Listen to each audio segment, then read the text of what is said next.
Hello viewers, in this video I'll show you how to fix YouTube authentication error. Please select a different account problem in YouTube application. If you want to solve this problem, please follow the step. Step 1. Switch internet connection. Open your phone setting, search Wi-Fi. You make sure your Wi-Fi or mobile data connection is properly connected. Step 2. Simply restart your phone and again open it. Step 3. Long press or long tap in YouTube application. Go to Apps Info. Click on Storage.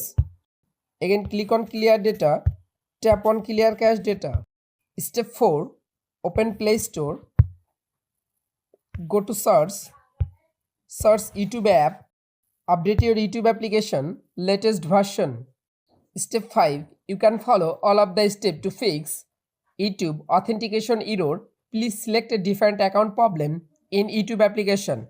If this video helpful for you, please subscribe our channel and like this video.